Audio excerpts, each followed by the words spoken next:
welcome back, listeners, to another conversation on the BizBlend podcast. I'm your host, Sana. And as you know, this is the show where we untangle the complex threads of business growth, strategy, and leadership with some of the most insightful minds in the industry.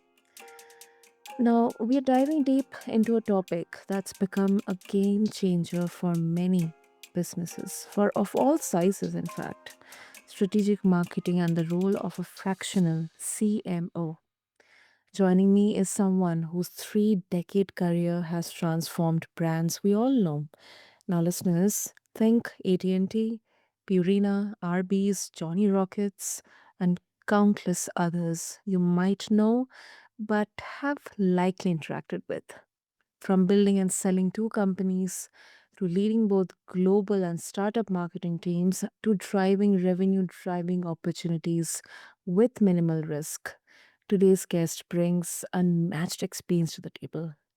So, whether it's building a brand from scratch, repositioning in a crowded market, or taking a product from idea to launch, he has done it all, listeners.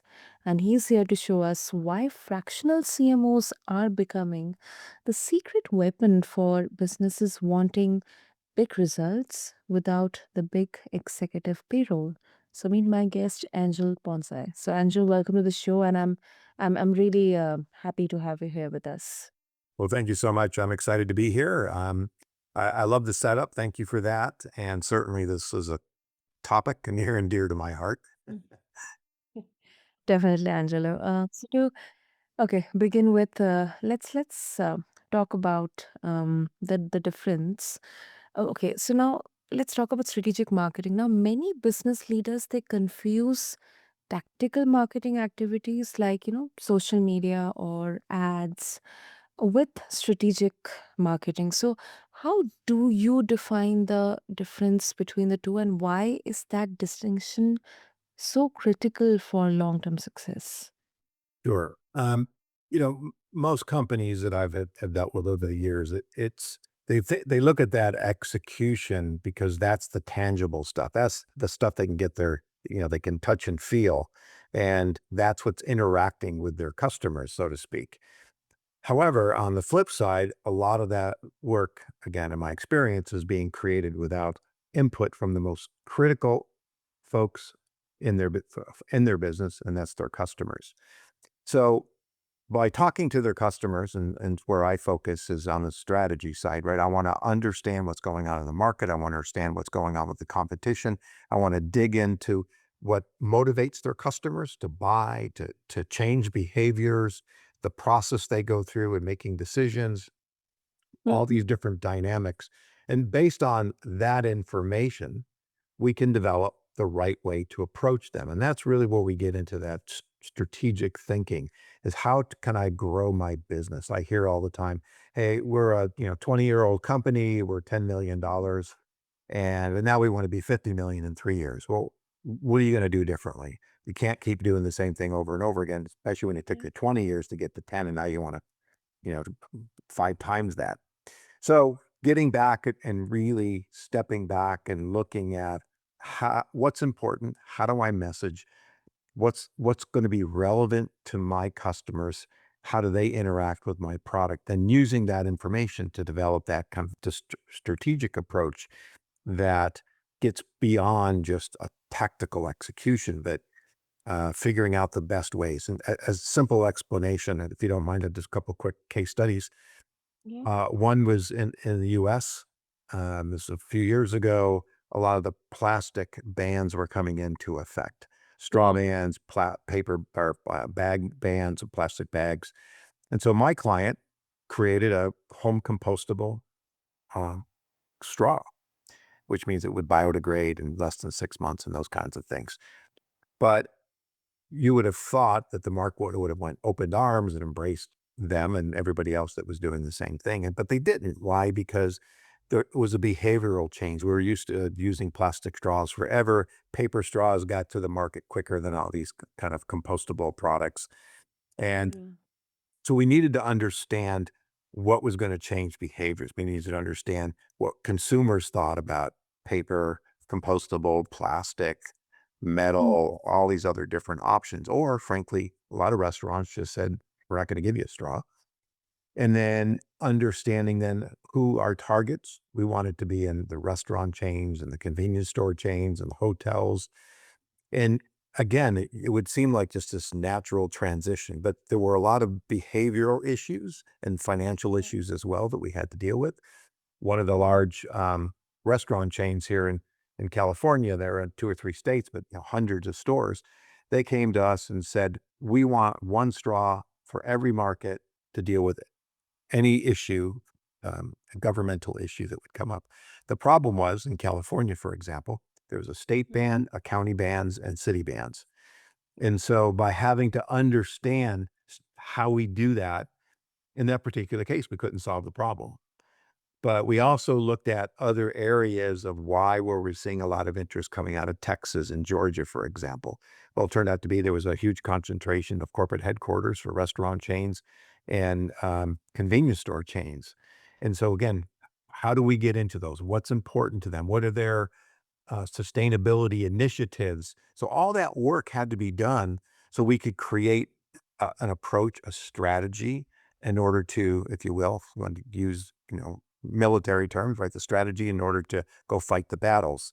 And so that's where I think a strategy, that's what comes into a place. Another client I worked on not too long ago, large HVAC company, and they've been around for 70 some years. And I wanted to talk to their customers. They were like, well, they love us. You don't really need to talk to them, but we did anyway.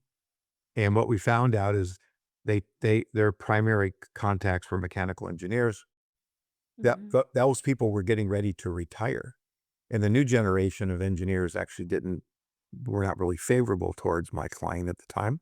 Why? Because they didn't offer any sustainable products, environmentally friendly products, and plus the competitors were not only offering those, but offering package deals. So we found some really big growth issues because by talking to our target customers, we understood what was now going on in the market. And again, we could mm, create a strategy and how to change that. Ultimately, within the execute that strategy, of course, then there's some technical things that need to happen, but it isn't just always about social media or ads or TV commercials, whatever it happens to be. Could be getting out into the field more. Could be, I had one software client, the major recommendation for them based on their issue was mm, frankly to go on a road show. Go meet all your top clients, let them know what's going on. Why? Because you hadn't seen them in 5 years. mm. That's a really, really good one, Angela. And I think this particular insight and approach, it definitely kind of clears the clouds over why this particular campaign is not working, why the results are not happening, why am I not getting the ROI from any meta campaign or this campaign. Mhm, I think you really pointed out the most basic thing when it comes to marketing 101. This is knowing your customer, mhm. doing surveys and interacting with them on field. So that's a very, very important and crucial takeaway for Right. me. I believe all of the listeners, entrepreneurs, founders, small and medium business owners. In some, advice to your audience, if you will, is I hear this all the time because I mentor at some of the universities and I'll hear from these startups. Hey, we had a great solution, a great product. And my question is, well, did you do any research? And they go, yeah, of course. I talked to my mom and my dad and my sister and brother and my cousins and aunts and uncles. They all loved it. That's not market research, right? Sitting around the room and even companies that have been in existence for years that are making decisions that are going to potentially impact the company, but they Mhm, never actually go out into the market. And so keep in mind, doing research is not it's necessary. It doesn't have to be real expensive, but I do encourage if any of your audience wants to do some research, that if they're going to interview or talk to customers, your discussion guide, and then assign it to the one or two people that can do it consistently, right? Because my mhm. cadence and the way I do it is going to be different the way you do it and different the way, my partner does it. Yeah. And if we're all doing it and then we try to merge all that data together, we don't know what kind of bias we have. And I think that's another mistake because it's like, oh, all my salespeople are giving me information. Well, are you getting the clear picture or are you getting a kind of a filtered or biased view, that Mhm. so again, this is something I always encourage if you're going to do some research, make sure, especially interviews, that there's a consistency in the person because then that they get the cadence, they understand what's going on, they understand the pivots, um, and versus trying to do it with multiple people. That's another good one. That's a golden one, Angela. Um, Now, okay, let's talk about fractional CMO, of course. So now, I have heard the term fractional CMO quite a lot, and I also imagine a lot of businesses have heard it, but um, could be that they don't fully grasp it. So, if we can explain the real value of hiring a fractional CMO instead of a full-time CMO, or relying solely on in-house marketing teams. Sure. Well, I think you alluded to it a little bit, and part of it's price, but it's also experience. Um, for small to medium sized businesses to bring on a seasoned CMO in a lot of cases, it's very, very costly. Mm-hmm. And the other side of the coin I hear sometimes is I don't know how we would keep, frankly, like me, someone like you busy 40 hours a week.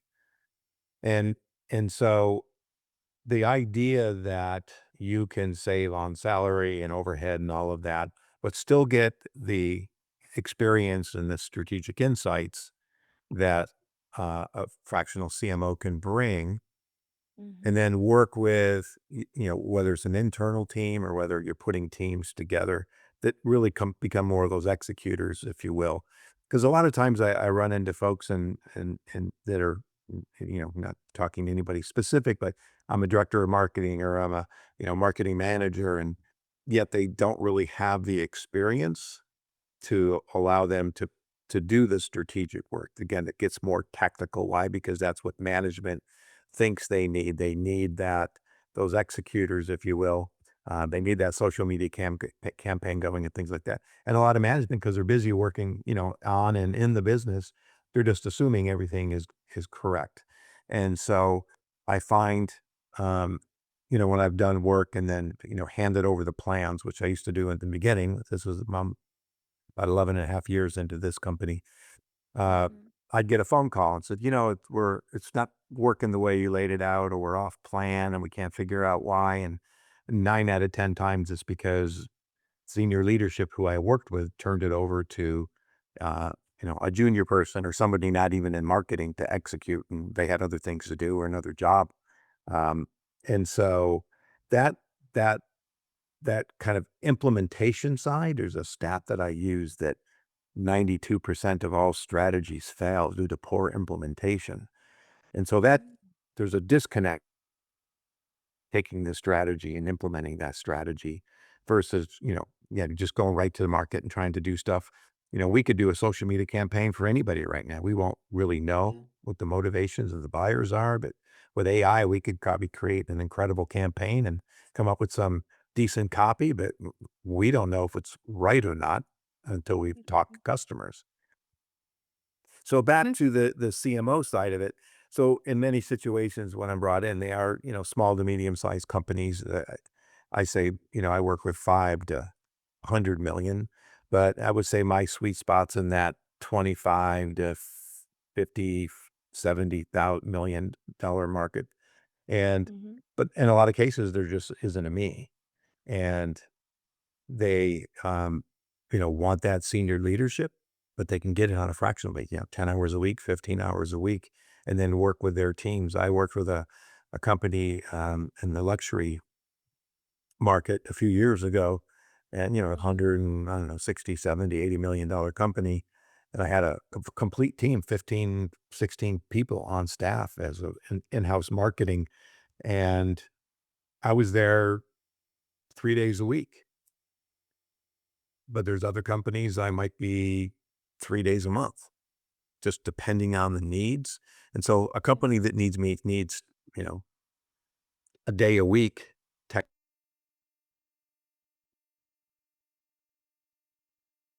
Mm. there's just a disconnect on what that person's going to do. I'm very holistic in what I do, so I spend a lot of time in data, whether it's internal data, external data, Mhm. industry data, just dissecting it and constantly looking and doing analytics and looking for trends and things that we can use and implement. I just Mhm. finished a study actually for a new client, and Mhm. we're doing brand attributes, if you will, and looking for correlations to recommenders. So I could sit there and say these top 5 things have the strongest correlation to your distribution channel to recommend you. Now that I know that, for example, now we could craft, we could change the website, we could craft emails, we could go to trade shows, right? In simple terms, because now we know what's going to motivate people. Yes. And some of these things, and actually, brand was one of the biggest, the number one motivator, the brand image and reputation. Yet, on the Mhm. scheme of things, it was ranked, like ninth or 10th on the list. So we've got a disconnect, and so now we know something we have to fix. So now we can lay a strategy to how do we repair any issues with reputation or just building awareness of the brand. A lot of cases, I talk to folks and they say, I just don't know your brand. I was like, well, we've been around, whatever, 50 years. Like, I just never heard of you. So, those kinds of disconnects versus, management saying, hey, we're selling product and services. We got money in the bank. Things are going well. Yeah, but you're not even tapping into your market.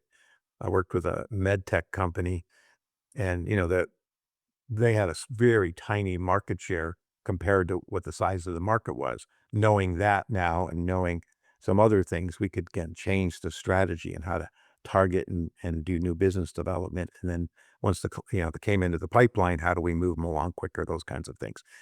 That's a strategic approach to growing your business versus, again, doing tactical implementation.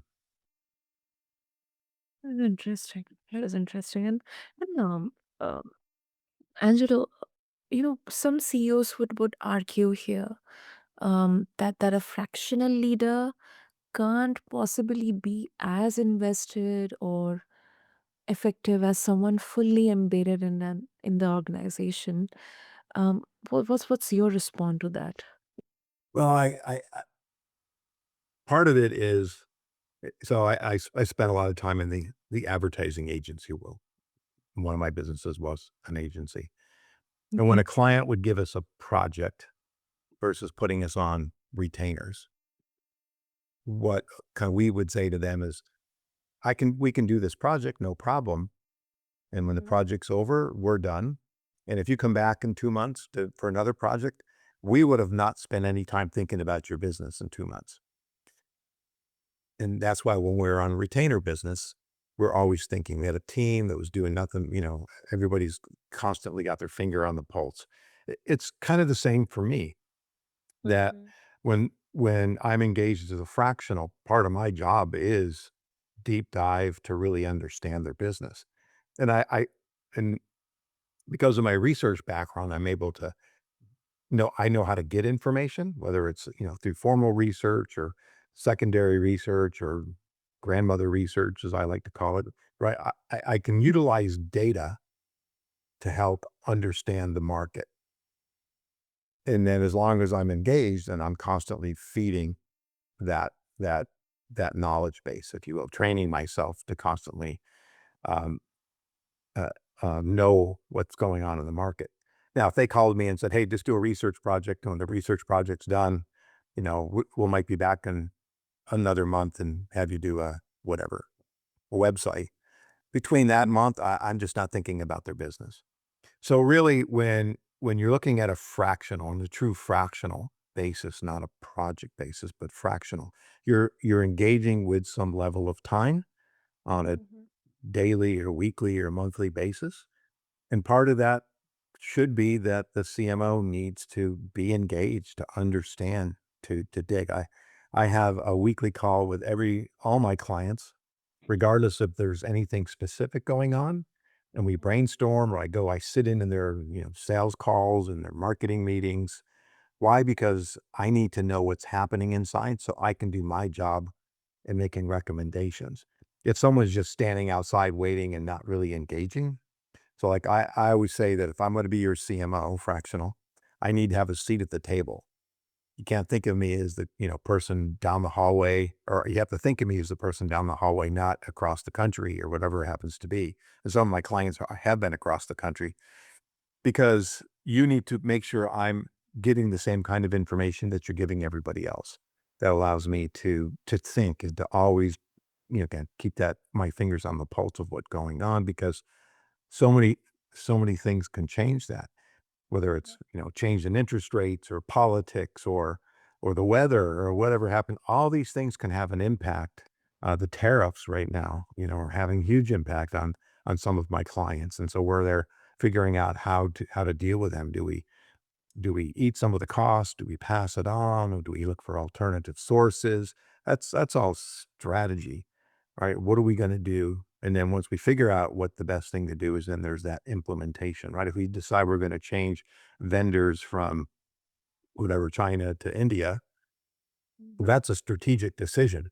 Now somebody's got to go to India, right? And meet manufacturers and things like that. So, um, versus that they just said, "Hey, I just need you to do this research project." Then, of course, then I disengage after it's over. Hmm. Yeah. And you mentioned about grandmother research. I would love to know that, Angelo. Oh, I that think term? yes, yes. Yeah, I don't send my grandmother out to do research. Uh, Yeah. I call it, so I use the term grandmother research or sticking your toe in the water. Oh, There's okay. Yeah, so it's just gathering some insights. And so Mhm. even if it's, like say I worked in the alcoholic beverage industry. So, just going to the supermarket, for example, and engaging with people, just and observing them and asking them questions. Look, what's a good wine?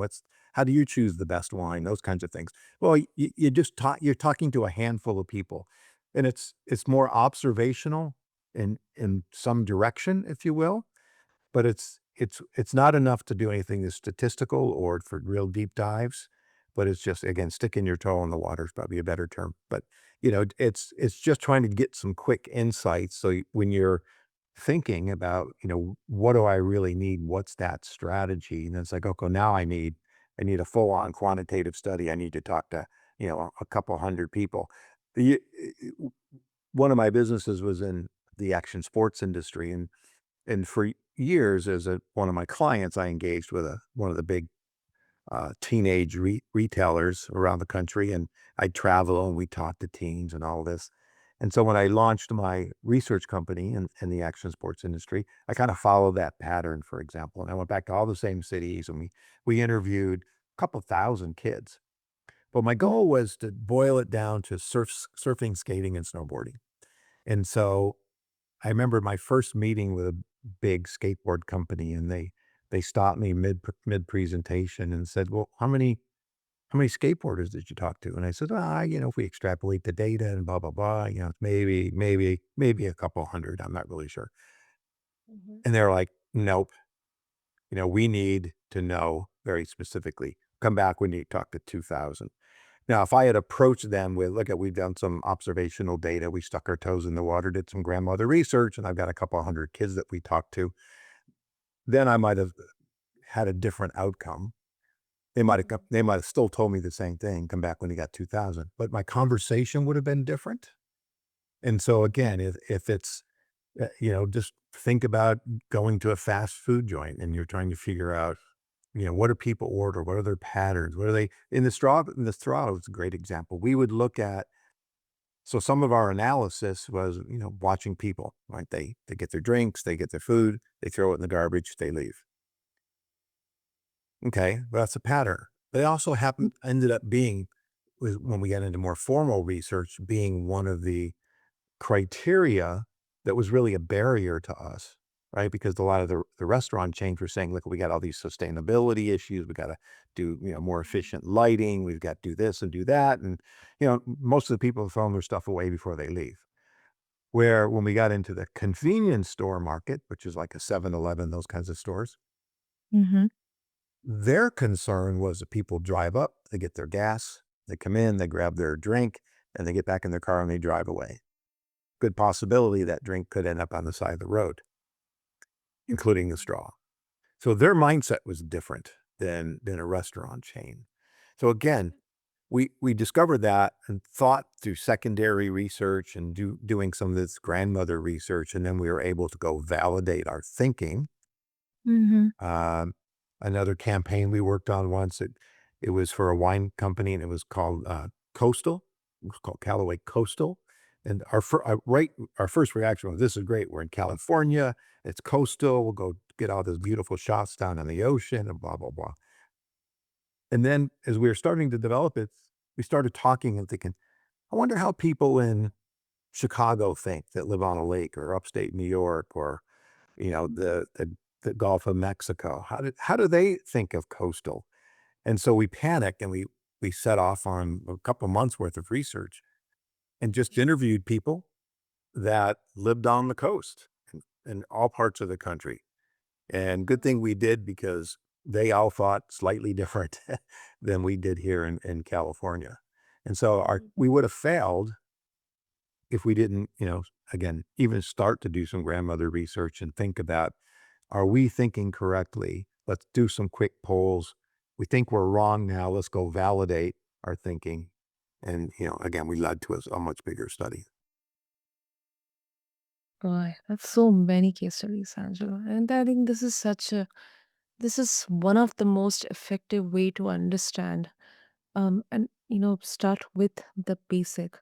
And as you mentioned about these numbers, the sample research and then the number of customers that you're interacting. I would like to bring in the metrics, because m- majority of the times we all speak in the metrics language, like what is the LTV, what is the ROI, what is the budget here, Mhm. uh, CPC and all that. So what are, in your experience, Angelo, what are the key metrics that businesses often overlook when evaluating the success of their marketing strategy? Well, it also depends on whether it's, I'll say B2B or B2C, right? If it's a B2C and it's a soft drink, right? Sold through grocery chains, that data is very accessible. If it's an e-commerce sale, that data is accessible. You can tell, you can look at your ROAS and look at how much money did we spend versus how many did we sell. Um, I so I sell. I'm going to talk about it, but I have a book out called The Strategy Blueprint. It's about a couple months now. And so actually ran some ads on Amazon to see, if I could sell some more. And so I was looking at, okay, how much did it cost me? How many books did I sell? Unfortunately, you don't get a lot of royalties when you sell a book on Amazon. So I had to play my own numbers and say, is it worth doing that, or is it still worth the groundswell that I'm doing? So, but B2B becomes a little more difficult. Right? In a restaurant business, I can tell. I drop a coupon, I can see how many people come in. I can see how many burgers I'm selling. I can look at how many burgers I sold versus the cost. So it's a little easier. It's difficult, but it's easier on the consumer side. On the B2B side, we could run ads and organic and paid and go to trade shows. And at the end of the day, it might take, in some cases, like it could take a year before a sale actually happens or the product actually ships. The HVAC company I was talking about earlier, they have to be spec'd in. That whole process could take 6, 8 months. Then let's say they finally get spec'd in. Let's say they win the bid. They might not deliver product for a year or 2. And so, all that has to be kind of built into your cost of marketing and sales, and then also your cash flow. I mean, if you're not delivering product for 2 years after you build it, you're not really getting the bulk of your money, if you will, until much later. So all that has to be factored in if you're looking at something that has a lot of turns to it.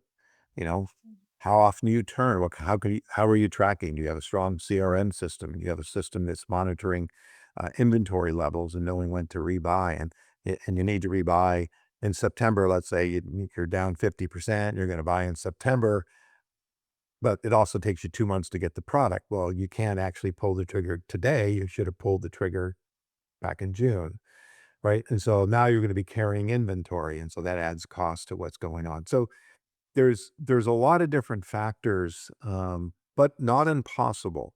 And so what I tell clients, because I get questions all the time, how are we going to measure this? I said, from a marketing standpoint, since there are no pure measures, I can't tell if somebody saw a LinkedIn ad, then went to our website, then read one of our newsletters, then contacted a distributor, and then the sale happened 2 months later. It's just hard.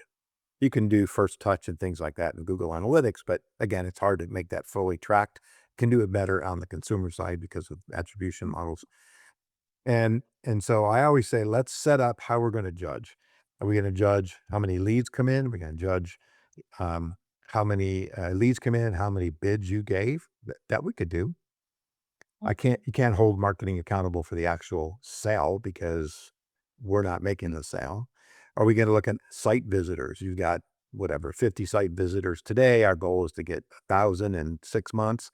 We can track that. We can track likes and those kinds of things. And again, it's back to, what are your goals? Are you building awareness? Are you driving leads? Are you making turnkeys? Um, and so by setting those all up front and then putting some um, value against those. It could even be Mm, a waiting value. This was years ago when in we were doing PR, and one of the things clients would say, I want to be in Business Week or whatever it happens to be. Well, we would weight those and say a Business Week is, a number one opportunity. If we got you, an article that was 200 words or 400 words, and we bought that space and blah, blah, blah, it would be worth X. And so we were kind of set benchmarks against what things would be of value. And so that was a way we could do some measurement. So there's ways to get around it, but trade shows are difficult, but not impossible, right? It requires a good, strong CRM, someone paying attention to it, monitoring, right? You come back, you talk to 50 people. Now you're trying to reach out to them. Let's say 30 decide to engage. And out of those 30, 20 actually ask for a quote. And out of those 20, 10 actually buy. And, they're worth X. One of my clients, we did a lot of research with their data, and we found that 30% of all their proposals, and this is over a 25-year history, 30% of all their they won 30% of all their proposals. Great number. yeah. Now, the question is, because they also sold, in some cases, they might get $1,000 order. In some cases, they got a 10,000. In some cases, they got a $250,000 order. So strategically, what markets were driving that? And then where do we want to focus our salespeople? Do I really want my top salesperson spending time on 100 accounts that might only add up to 10,000 or 20 or $30,000, or would I rather have them chasing the 250 or $300,000 orders? And so we were able to break down those metrics and understand where the bids were coming from, or the history of clients. We knew how many vertical markets. We knew which vertical markets were really generating opportunities for us. And so we could refocus our people and say, okay, where are these types of businesses across the country? In this case, that it was malls and shopping centers and things like that. So where are the big ones? Where are the ones that most likely going to use our product and service?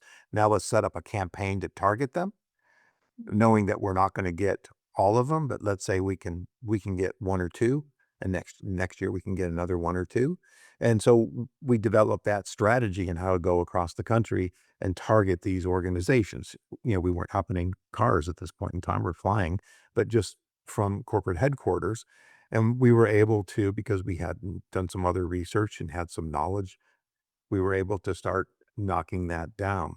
And so we were able to say then, in order to get a sale like this, it's going to take, marketing dollar, it's going to take people, it's going to take this, and this is going to be our total cost to win this business.